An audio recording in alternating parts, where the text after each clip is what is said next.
Alright, I'm trying to make more shorts. That's why the last video was so quick. This video will get... I don't want it to be too long, maybe a couple of minutes long, but I did want to get a little bit more into this.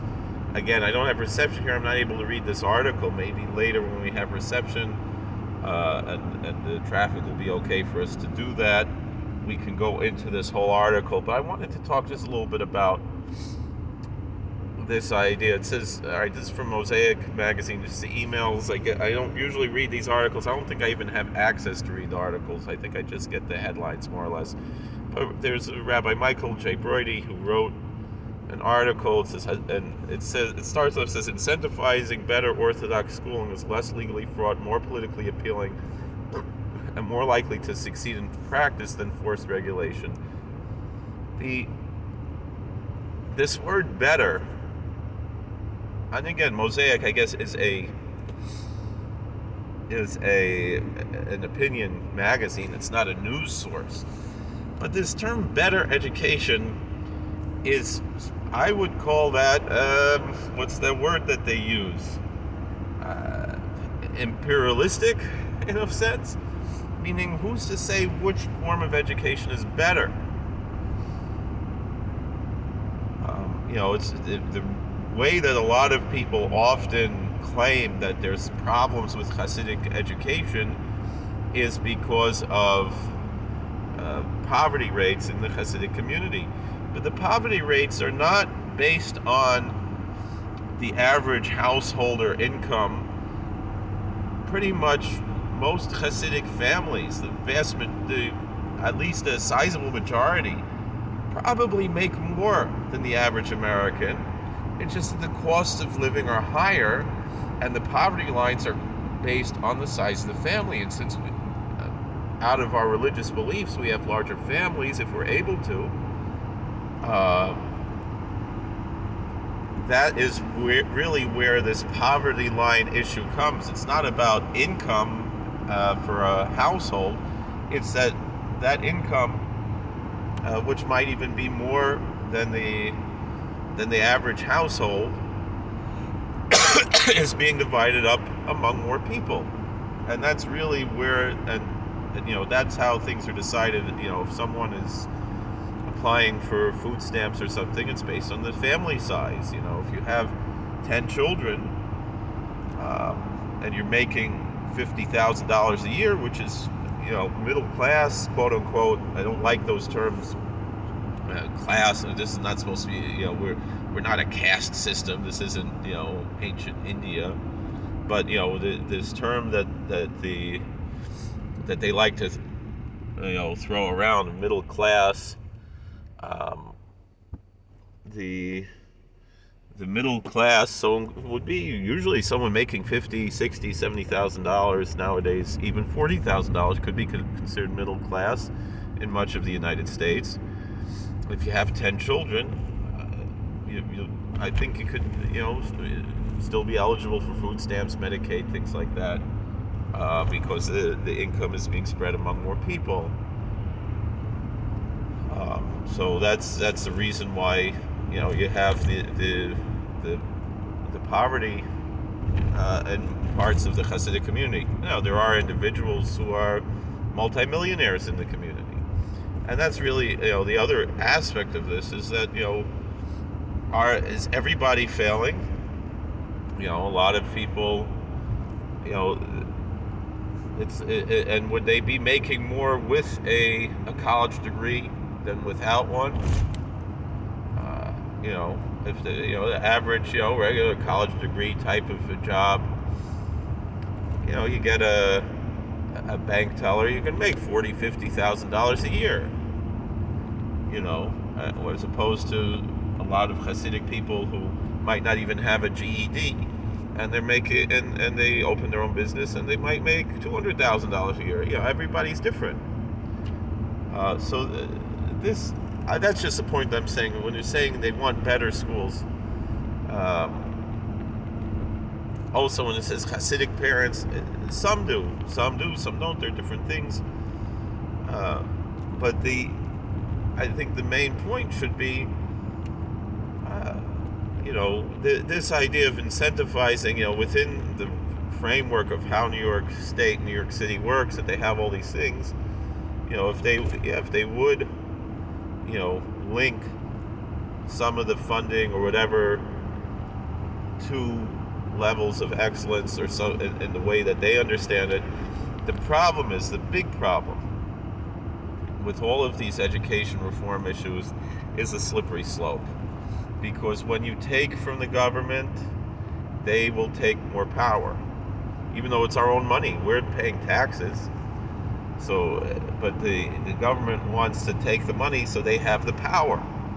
And then they can dole it back to us, even though it's our money. And this way they can teach what they want, whether it's critical race theory, whether it's pornography, which is being pushed into schools now, things like that. It goes beyond, the simple sex education, which even, what I was taught in public school, we're going back, 20, 25 years ago, would be uncomfortable in most Hasidic schools, most Orthodox Jewish schools. But to go beyond that, the things that are present now in the public schools, even if they're not being taught, but they're being made available in the libraries, even for and then when you question it, you're labeled as homophobic and this and that. But if that type of material were presented depicting heterosexual relations, it would also be pornographic. I mean, I remember when I was in public school, so I left, my last year of public school was 9th grade, and then 10th grade is when I went to Yeshivah. And it was probably in 9th grade, I saw a book on the shelf, Catch-22, right? And I borrowed it from the library, and I was enjoying the book, and my mother saw this, and she said, that's not an appropriate book. It has too much sex in it and things like that. It's not an appropriate book to be in a school library, even for a high school level. Or I guess 9th grade is already high school, right? You're already a freshman. So, and my mother is pretty liberal with these things, but she understood that there's things that are appropriate for children, and what's not, including teenagers. 14, 15-year-old, right? So,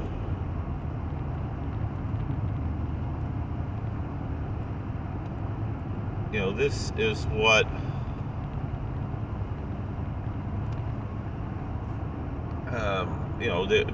there's differences. There are different approaches, and so to say better,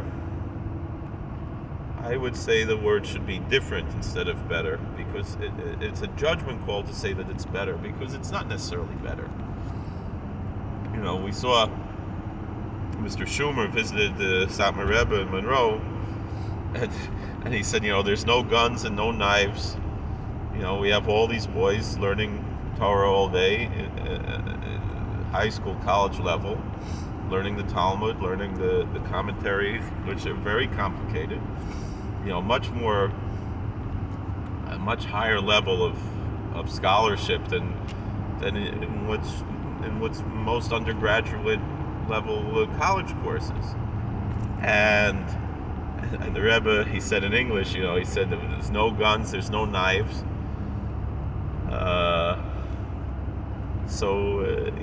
What does it mean better? I mean, that's his point, is that, we do things, and we're not telling other people they have to do things our way, and you shouldn't tell us that we have to do things your way. Everybody is different, and both individually and communally. And so I do like the idea of this. Because to me, I'm not opposed. I've spoken out against the Yafed a lot. I'm not opposed to some of the schools deciding they want to do things differently than they had been. I mean, the interesting thing is, for the most part, a lot of the schools have, changed. If anything, they've gone more to the right as opposed to what they might have been in past years. As far as how, and again, that's also maybe a judgment call, right and left. But they're not quite the same way that they were, 30 years ago. Babov was, the one example where you could get a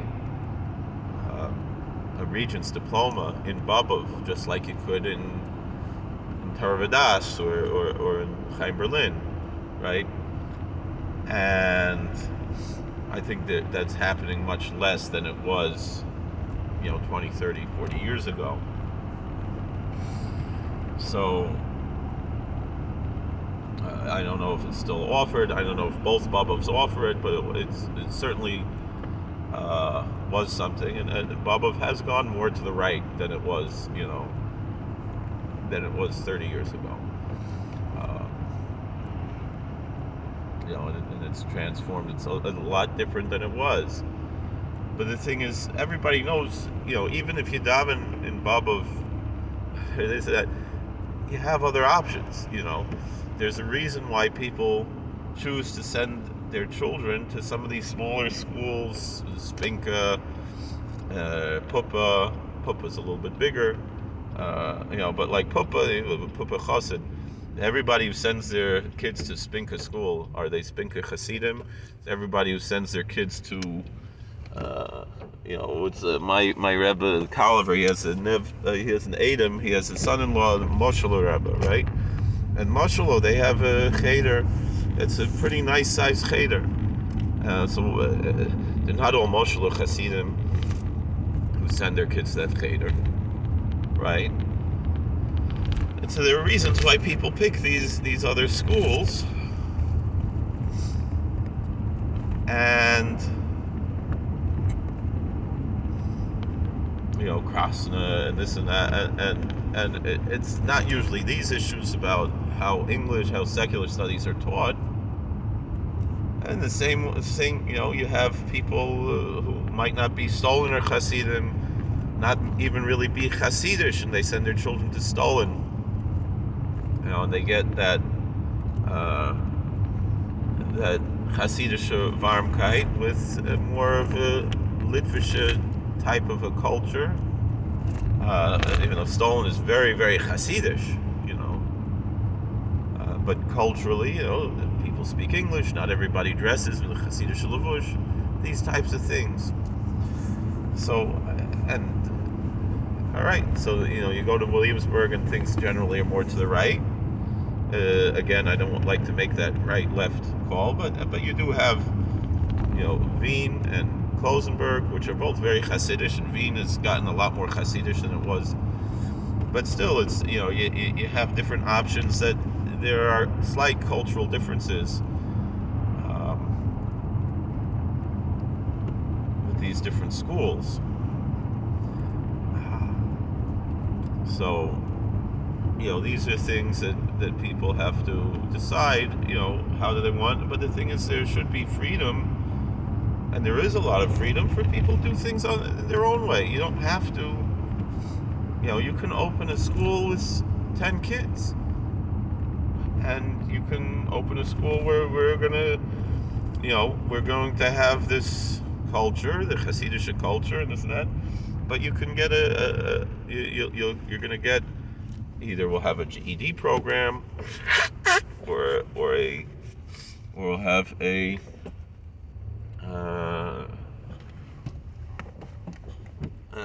what do they call it? A Regents program, and people have the choices of how, am I going to send to this school or that school?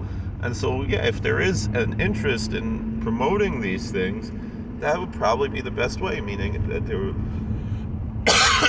that if there are schools that want to do this, that want to maintain the Hasidische culture, but offer a Regents program, these schools should be incentivized to do so, or things like that. So these are the questions that come up in these different communities. So let me know what you think. I certainly would promote that. I don't like government being involved in these things at all, but if they are going to be, certainly if it's a question of these two things, of incentivizing schools that choose these things on their own and forcing, I mean, it's not just a question of a lesser of two evils. Forcing is like really evil. Forcing is really un-American. Incentivizing, that's a very positive thing. But also, I think within the community, forget about, when we see these groups like Yafed that really have communist undertones, or they call social democrat undertones, democratic socialist undertones. These are very dangerous, but then on the other hand, you have these community organizations that are just really fighting to maintain the status quo, which is necessary because we do need to put in the fight to maintain the status quo for those schools that want to maintain their status quo. But there should be some happy medium in between. Forget outside of the government. If people are interested in this, they can organize to develop some sort of a method to help these schools develop curriculum that are culturally and religiously appropriate to a certain swath of the community. Certainly there will always be those individuals or communities or congregations that want the more strict, Chanyokisha approach. And they should be allowed with their religious freedom to do that, to have, Altaris HaKodesh, right? And no one should deny them their religious liberty to shelter their children from the world. And then, the children grow up. If they want to change, they might have a difficult time doing that, but it's part of the point, And that's really where a lot of these things come down to. When you see a lot of these people who left these more strict Hasidic communities and want to make decisions different than their parents made for them as children, these types of issues are not within the purview of government. Meaning, the fact that just like the Amish want to shield their children from the world, if people, you'll have something like, some of these people in Footsteps and Yafed and these other off the derech or halfway off the derech groups or this and that, and they're talking about, like Footsteps and Yafed are off the derech, but you have other groups that are, in between, and they,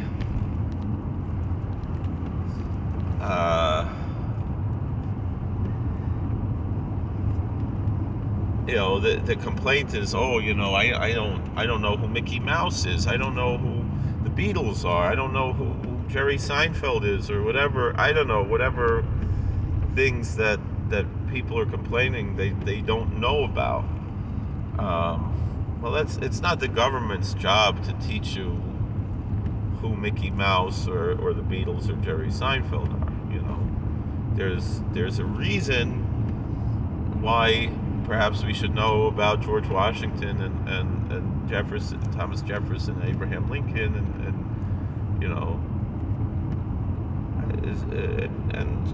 but maybe not either. Meaning, that we know about Abaya and Rava and Rabbi Yochanan and Reish Lakish. That's what we have to know about, and do. Now, I personally, I identify very much American, but I understand other people, it's a little different, so they want to identify, and that's my, personally, like, one of the issues, like, why I could never send my children to the modern Orthodox schools is that they raise the children to be Israelis, and they teach them that this is not your country, this is not your home, and as soon as you can, you should make aliyah and go to Israel and blah blah blah. And to me, that's like a fifth column. What are you doing? This is America. And so I send my children to the anti-Zionist summer schools because I don't want them to have dual loyalties to some other foreign country just because it happens to be a country that our religion has something to say, that there are halachic differences between Eretz Yisrael and other lands.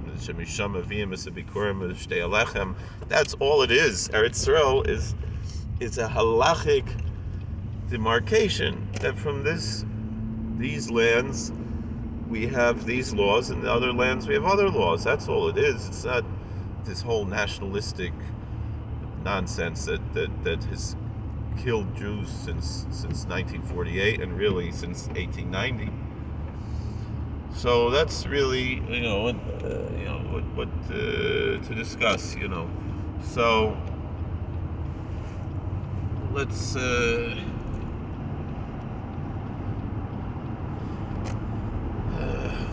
rambled on for 20 minutes, and there are a lot of other things to talk about today, and I have a lot of learning to do and things. Now I'm on the highway on the cultural exotic ride, and that's the thing. I mean, me personally, I have a very warm place in my heart for America, for American culture, for American history, and Jewish aspects of that. The patriotism of the Jews in colonial times, and people like Gershom Sheshis and Chaim Solomon are big inspirations for me, and but also the Mesiras Nefesh for Yiddishkeit by people like Isaac Leeser and Gershom Sheshis and Mr. Ber Kershid and other tzaddikim who really they're not recognized for their Mesiras Nefesh of what, and these stories, I think, are important for every group that holds on to an identity that is particular within this e pluribus unum of America. Black children should be taught about, and all American children should be taught about the black founders. Glenn Beck had a series about the black founders, to teach that, the American story is our story, and so the Jewish children and all children should be taught about the Jewish founders, black founders. I would like to learn more about Muslims in colonial America, because, I know Muslims, American Muslims, look at Thomas Jefferson as sort of an honorary Muslim. But I want to go deeper into that. Were there colonial mosques the way there were colonial synagogues? What role were there, these all-American Muslims? Because that's, the various minority groups in the United States have to learn that their story is integrally linked. Oh, was that where? Oh, shoot.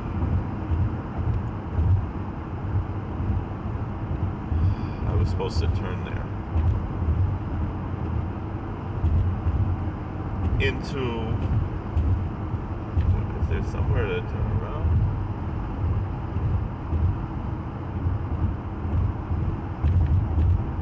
Really only had it 2 minutes. It's integrally linked into the history of America. Alright, what is going on here?